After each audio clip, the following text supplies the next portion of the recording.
Morning. এখন চা খেতে বসেছি। আমি রোজ সকালে চায়ের দোকান খুলি, চা খেতে আসে। আর সামনের ভিউটা দেখো, ভিউ দেখতে দেখতে চা খাচ্ছি এখন। এবার রেডি হয়ে বেরোবো। রুম, বিছানা, এই দেখো রুম থেকে ভিউটা হেভি।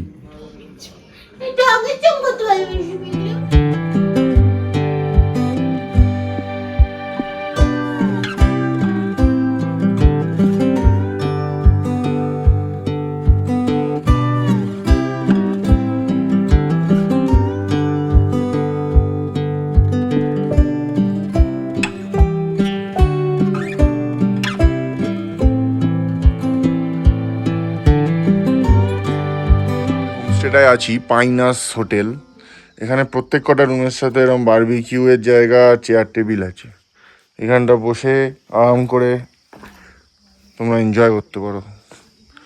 হোটেলটা খুব সুন্দর, খুব থট অফ প্ল্যান্ড। একটু সিঁড়ি ওঠানামা করতে হবে, বাট আদারওয়াইজ খুব সুন্দর। ব্রেকফাস্ট করতে এসছি, সবাই টুপি, শ্রেয়া টুপি নিয়ে সবাই ভালো লেগেছে। আর আমাদের ব্রেকফাস্টটা ইংলিশ ব্রেকফাস্ট, আলু, সসেজ, অমলেট, পাউরুটি, কর্ন, জ্যাম।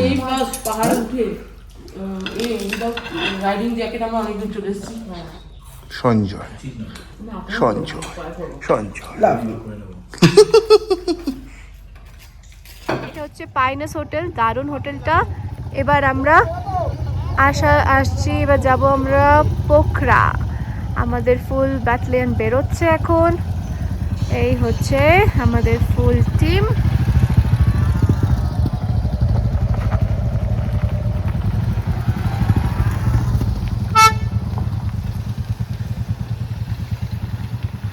এবার আমি আর ওঠার পালা। টাটা। হোটেল পাইনাস, দারুণ দারুণ রিসোর্ট। দেখো ওয়াটার ক্রসিং দিয়ে যাচ্ছে। ওয়াটার ক্রসিং ঠিক না, অফ রোডিং আর কি।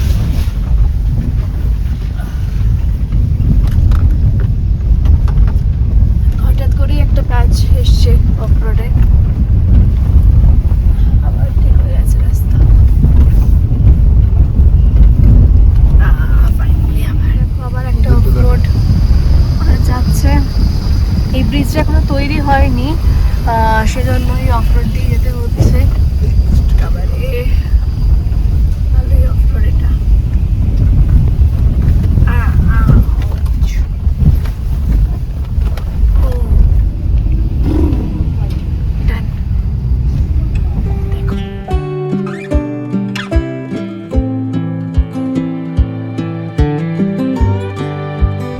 শুনতে পাচ্ছ জানি না, একটা অদ্ভুত ঝিঝি পোকার আওয়াজ পুরো জঙ্গলটা জুড়ে হচ্ছে। মানে একদম তো চুপ, শুধু আমাদের গাড়ির আওয়াজটা, তার সাথে অজস্র ঝিঝি পোকার একটা আওয়াজ। শোনো।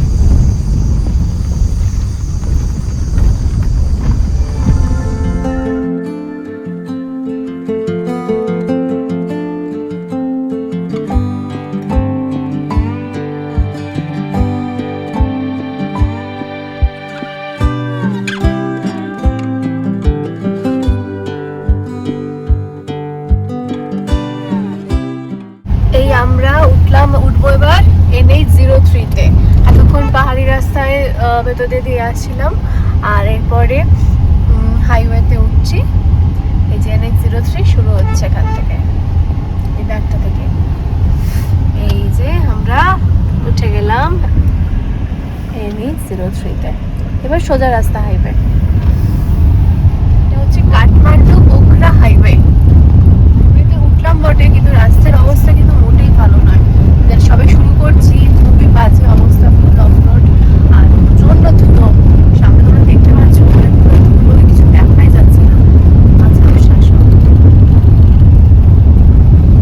এটা একটা মেন হাইওয়ে, এটা এরকম অবস্থা জানি না। দেখো ওই দূরে পাহাড়ের উপর কি সুন্দর দেবী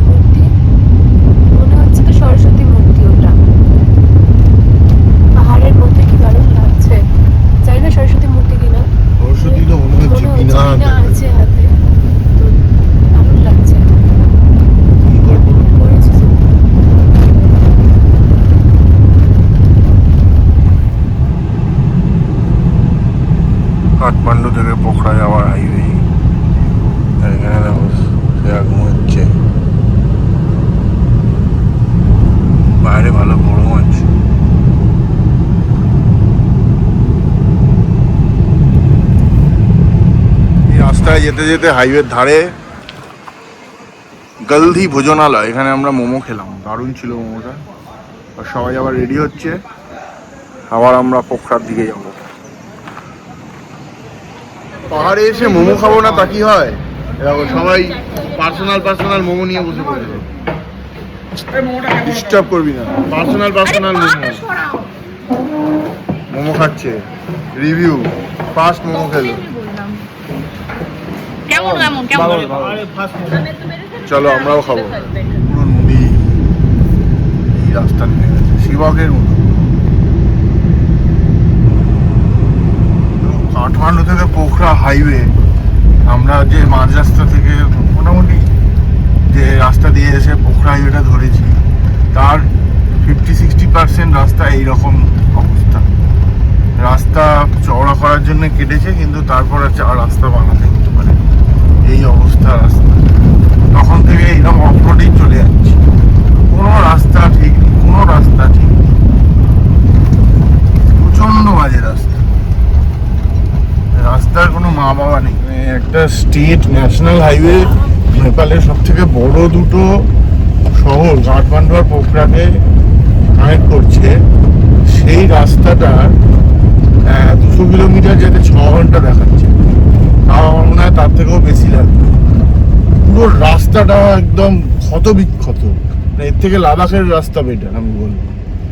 কি অবস্থা, নেপাল গভর্নমেন্টের কোনো মানে নেই, দায়িত্ববোধ নেই। ন্যাশনাল হাইওয়ে, মানে আমাদের ইন্ডিয়ার রাস্তাও বাজে, কিন্তু এরকম অবস্থা হয় না ন্যাশনাল হাইওয়েতে। কি অবস্থা এটা, রাস্তাই নেই, মোবাইল ধরতে পারছি না। পুরো রাস্তাটা অফ রোড, পুরো রাস্তাটা অফ রোড পুরো। তাও এটা সানি ওয়েদার আজকে আছে, এবার যদি বৃষ্টি হলে কি হবে ভগবান জানে। বিশাল বাজে অবস্থা হয়ে যাবে। এর মধ্যেই লরি, বাস, অটো, টোটো, সব হেভি ভেহিকল যাচ্ছে না, মানে মেন এটাই হাইওয়ে, আর্টেলিয়ার রোড। এটা পুরো নেপালের এপাশ থেকে ইস্ট টু ওয়েস্ট গেছে, সেইটার এরকম অবস্থা। ছি ছি ছি ছি ছি। রাস্তাঘাট বাজে, মুক্তিনাথ হোক, রাড়া লেক, আপার মাস্তাং তো ছেড়েই দিচ্ছি, ঠিক আছে, মানা যায় যে ওটা একদম অফবিট জায়গা, রাস্তা বাজে হতেই পারে। এইটা দিস ইজ নট এক্সপেক্টেড। দেখো ন্যাশনাল হাইওয়ে অবস্থা দেখো।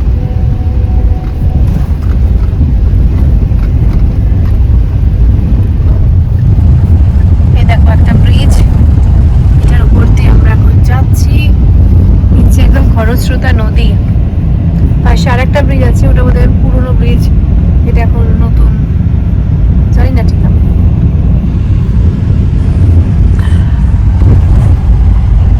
প্রচন্ড ঝড়, বৃষ্টি, শিলাবৃষ্টি শুরু হলো, ঝড় হচ্ছে।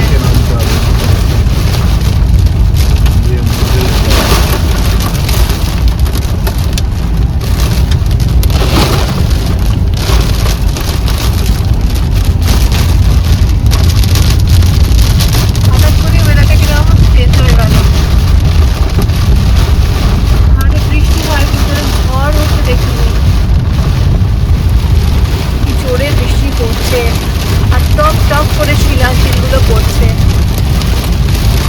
পট পট করে আওয়াজ হচ্ছে। সামনে কিছু দেখাই যাচ্ছে না, এত জোর বৃষ্টি পড়ছে। বৃষ্টিতে পুরো জল হয়ে গেছে।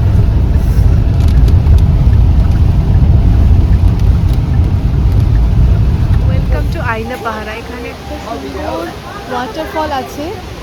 আমরা এমনি বৃষ্টির জন্য দাঁড়িয়েছিলাম, হঠাৎ করে এটা চোখে পড়লো, চলো যাই, গিয়ে দেখি কি আছে। কত বড় একটা ওয়াটারফল। ও এটা হাতির মুখ।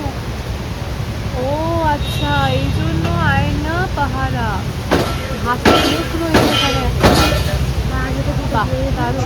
ওরা এসছে বাইকে, সব রেন লাইনার পড়ছে, বাইরে মুষলধারে বৃষ্টি পড়ছে। আবার বৃষ্টি এলো, একটু থেমেছিল আবার এলো। এখনই ঘড়িতে 5টা বাজে, এখনো প্রায় 2 ঘন্টার রাস্তা।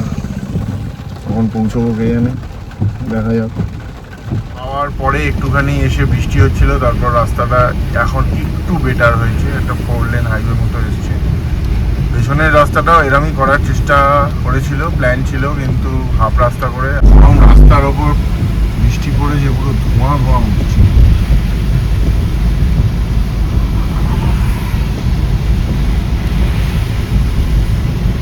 চারদিকটা পুরো সবুজ, ধুয়ে গেছে সবকিছু সুন্দর বৃষ্টিতে।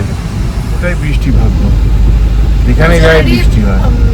শ্রাবণ মাসে জন্ম না, সেজন্য বৃষ্টি বৃষ্টি, চারদিকে বৃষ্টি। যেখানে যাব বৃষ্টি হবে, বৃষ্টি মারাত্মক লেভেলের চলে যায়। পাহাড়টা দেখো একদম খাড়া, পুরো স্ট্রেট।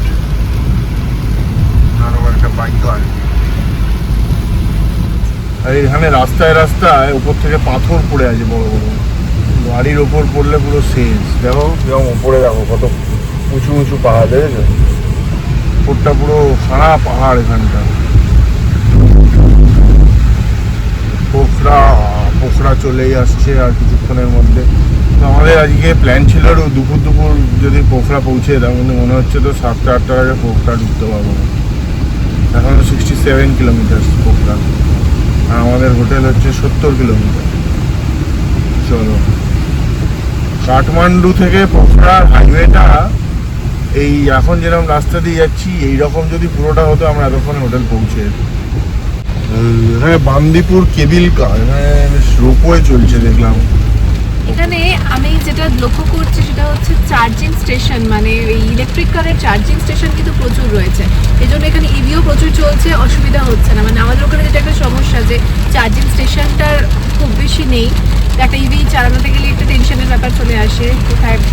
এখানে আরেকটা জিনিস দেখছি, কমার্শিয়াল গাড়ি যেগুলো কাঠমান্ডু পোখরা বা এরকম আপ ডাউন করে, তারাও কিন্তু সবগুলো ইভি হয়ে গেছে। এখানে ইভি অ্যাকসেপ্টেন্সটা খুব বেশি, প্রচুর ইভি। বিপাল, তারপরে কিসব কোম্পানি, সব চাইনিজ কোম্পানি ইন্ডিয়াতে আসে না, ভরে গেছে পুরো। কমার্শিয়াল গাড়ি চলছে মানে বুঝতে পারছো, এখানে প্রত্যেক 1 কিলোমিটার 500 মিটার অন্তর 2-3টে সব কটা রেস্টুরেন্ট যা আছে সবেতে ইভি চার্জিং করে, আর ফাস্ট চার্জ। এরকম যদি ইন্ডিয়াতে হয়ে যায় তবে গিয়ে ইভিটা ইন্ডিয়াতে কার্যকরী হবে। পোখরা এখন 64 কিলোমিটার বাকি। আর এই রাস্তাটা তোমাদের দেখাচ্ছি, দেখো পুরো তোমাদের সে আগেও দেখিয়েছিলাম মহাবালেশ্বর, পুনে থেকে মহাবালেশ্বর যাওয়ার যে রাস্তাটা আছে, 4 লেন হাইওয়ে, সামনে পাহাড়, ঠিক সেম টু সেম লাগছে একদম। মানে কোথাও না কোথাও কিছু না কিছুর সাথে মিল পেয়েই যাচ্ছি, তারা দেখাচ্ছি।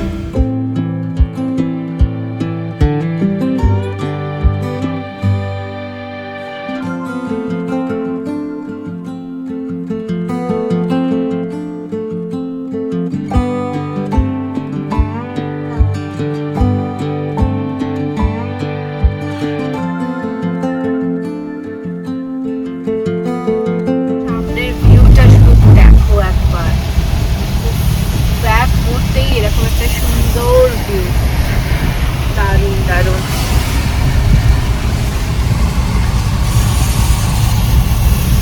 ভাল লাগে, বৃষ্টিও ভালো লাগে গাড়ির থেকে দেখতে, কিন্তু ভয় করে। এই জন্য ভয় করে, যেখানে সেখানে ল্যান্ডস্লাইড হয়ে যায়।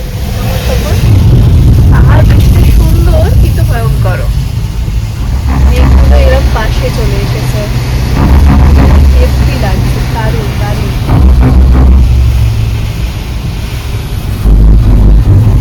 মেঘের সাথে সাথে আমরা যাচ্ছি এবার। আমাদের পাশে মেঘ। কি বললে? ওই রকম রাস্তা হবে কেন? রাস্তা হলে এরকম হবে। সকালে গালাগাল দিচ্ছিল রাস্তা রাস্তা ওটা একটা রাস্তা, ন্যাশনাল হাইওয়ে। এখন রাস্তাটা ভালো দেখেছে, আর এখন মন খুশ। মন খুশ না, এখন ওটাই মাথায় ঘুরছে, বাজে রাস্তা। ভয় ভয় আছি কখন আবার ওরকম রাস্তা চলে আসবে। যতক্ষণ এরকম ভালো রাস্তা থাকা যায় ভালো। এই পাহাড়টা এমনি ফলিং রকস এর জন্য সাইন দেওয়া আছে, জল পড়ছে, হ্যাঁ, যে কোনো সময় এগুলোর থেকে ধস নামতে পারে। বিপজ্জনক পাহাড়, আমাদের সেই বোর্ড টাঙায় বিপজ্জনক বাড়ি বলে কর্পোরেশন থেকে, সেরকম বিপজ্জনক পাহাড় এগুলো। এমনিতেই মাটি যে পাহাড়ে বেশি, সেখানে ল্যান্ডস্লাইড বেশি হয়। সামনেটা শুধু দেখো একবার, লাগছে মেঘটা সামনে এসে গেছে, চরম লাগছে। মেঘ আর পাহাড়ের কম্বিনেশনটাই অন্যরকম। পাহাড় শুধু রোদ্দুর থাকবে হলে ভালো লাগে না বলো, মানে সকাল থেকে যেরকম প্রচন্ড রোদ্দুর, ভালোই লাগছিল না আমাদের, যে কি হচ্ছে বিচ্ছিরি। এখন বেশ মেঘ পাহাড় একটা কম্বিনেশন হয়েছে, হেভি লাগছে। বৃষ্টি ভালো, ওই ল্যান্ডস্লাইডটাই সমস্যা। হ্যাঁ ল্যান্ডস্লাইডটাই ভয় লাগে। বৃষ্টি হলে অ্যাকচুয়ালি ঠান্ডা ওয়েদার থাকে, তখন পরিষ্কার পরিচ্ছন্ন থাকে, আর কালা কালো আমরা হয়। বৃষ্টির এত বিভৎসতা দেখে নিয়েছি কেরালে এবং মুরুদংমারের ওই লাচুকে, তো আমাদের একটা ভয় মনের মধ্যে কাজ করে বৃষ্টি পড়লে। পাহাড় খুব ভয়ঙ্কর হয়ে ওঠে বৃষ্টিতে। তো যাই হোক, সব কিছু না ভেবে এখন জাস্ট এগিয়ে যাই। খুব সুন্দর লাগছে চারপাশটা, তো দেখাচ্ছি চলো।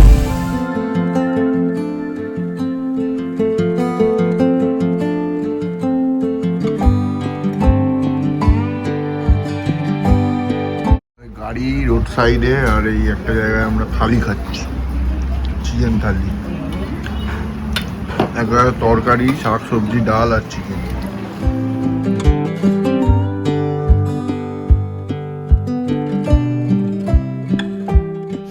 বিশাল বড় নদী।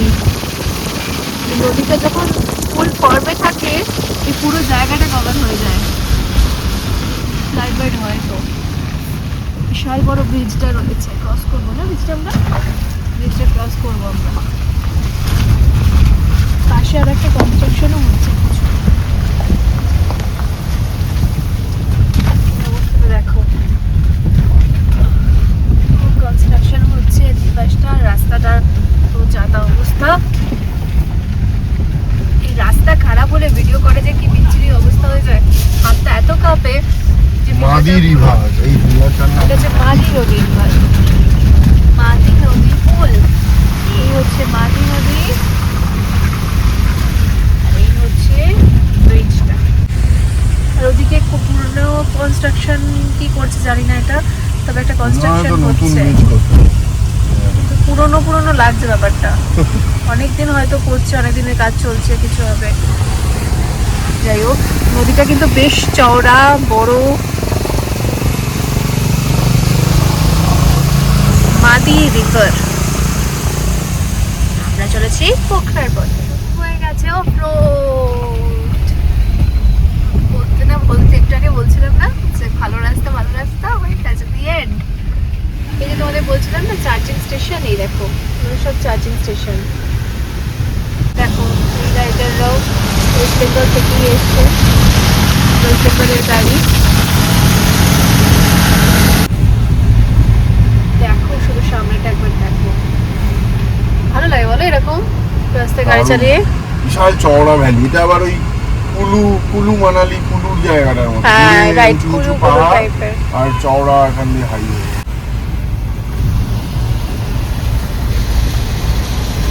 গ্রিন কালারটা কি লাগছে দেখো, সবুজ, বৃষ্টি পড়ে তো গ্রিন কালারটা খুলে গেছে একটা।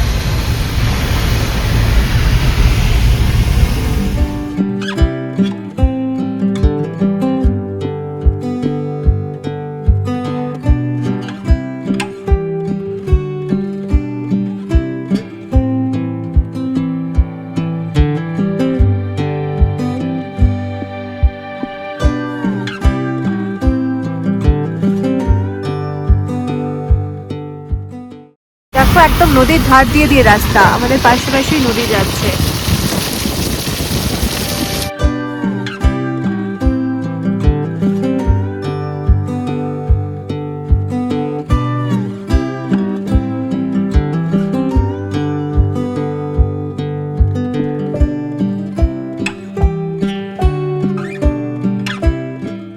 মোরে প্লেন্স লাদাখে গেছিলাম না, স্ট্রেট রাস্তা ছিল। ওটা যদি অফরোড ছিল না, এটা ভালোই রাস্তা ছিল না, মানে ওটার এতটা পলিশ ছিল না, ওটার বিউটিটা অন্যরকম ছিল। আর এটা হচ্ছে আমার মনে হয় এটা বানিয়েছে, এত চওড়া রাস্তা ছিল না। মানে অনেক যাই হোক বাড়ি স্ট্রেট বাড়ি রাস্তাটা চলছে, কিন্তু 3-4 কিলোমিটার হয়ে গেল চলছে, একদম স্ট্রেট। সামনে পাহাড়টা কি বোঝা যাচ্ছে জানি না, প্রচন্ড বৃষ্টি পড়ছে তো, কিন্তু একদম স্ট্রেট সুন্দর, ওই ম্যাল রোডগুলো যেরকম হয় না সেরকম রাস্তাটা হয়েছে, দুপাশে শহর। দেখো কিরকম লাগছে, মনে হচ্ছিল আগুন জ্বালিয়ে দিয়েছে ওইখানে ওই পাহাড়টার পিছনে। কি লাগছে কালারটা, তারা খুলে দেখাচ্ছে কালারটা, দেখো শুধু মনে হচ্ছে আগুন জ্বলছে মনে হচ্ছে। সানসেট টাইম আমার অলওয়েজ মানে ভীষণ প্রিয়। সানরাইজ টাইমে উঠতে পারবো না। বলছে সানরাইজ টাইমে উঠতে পারো না ঘুম থেকে, সেটা তো ঠিক, একসময় সানরাইজ টাইমে ঘুম থেকে উঠতে পারি না, সানসেটটা ভালো লাগে বেশি।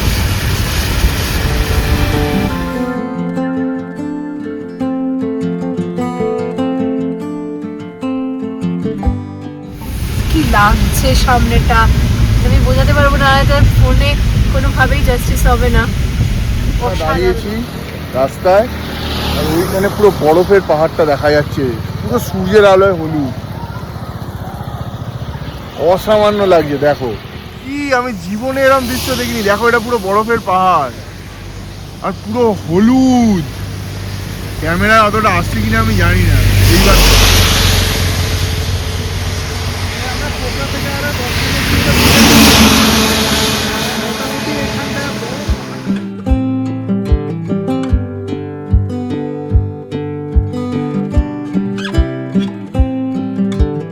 কি মায়াবী লাগছে, মানে এটা কখনো আমি ফোনেতে ধরতেই পারবো না বা ক্যামেরাতে ধরতেই পারবো না যে কি লাগছে। এই মায়াবী একটা জায়গা, অপূর্ব। থ্যাংক ইউ গড এত সুন্দর একটা ভিউ দেওয়ার জন্য, থ্যাংক ইউ সো মাচ। এটা একটা রিয়েল সারপ্রাইজ, সারাদিন ধরে আমরা যে ট্রাভেল করছি এটা একটা রিয়েল সারপ্রাইজ ছিল। Thank you so much. প্রকৃতি এরকমভাবে কখন যে কিভাবে ধরা দেবে বোঝা যায় না, তাই না? মানে আমরা অনেকবার অনেক কিছু জন্য ওয়েট করে থাকি, কাঞ্চনজঙ্ঘা দেখবো বলে ওয়েট করে যাই বেড়াতে, পঞ্চচুলি দেখবো বলে যাই, কিন্তু দেখতে পাই না। কিন্তু হঠাৎ করে দেখা দিয়ে দেয় এমন একটা সিন যেটা সারা জীবন মনে রাখার মতো। এই সিনটা ঠিক সেই রকম ছিল, সাংঘাতিক সুন্দর। মানে সানসেটের আলো আর এই মুহূর্তে ওই রেঞ্জটা, মানে কি যে মানে গায়ে কাটা দিচ্ছে লিটারালি, এত অপূর্ব লাগছে। আমি কোনোভাবেই এটাকে ভিডিওতে বা ফটোতে জাস্টিস করতে পারবো না, এত সুন্দর লেগেছে। আমরা অলমোস্ট পোখরা ঢুকে গেছি, দোকানপাট সব শুরু হয়ে গেছে এবং পোখরাই লেখা আছে সব করে দোকানে দেখছি। যদিও দেখাচ্ছে এখানে এখনো 10 মিনিট বাকি আছে, 3.7 কিলোমিটার বাকি আছে আমাদের হোটেলটা, কিন্তু পোখরার মধ্যে আমরা মোটামুটি ঢুকে গেছি। হোটেলে পৌঁছে গেলাম। হোটেলটা এমনি লাইটটা একটু কম, কিন্তু রুমগুলো ঠিকঠাক। চলো তোমাদের রুমটা দেখাই। এই হচ্ছে আমাদের রুম।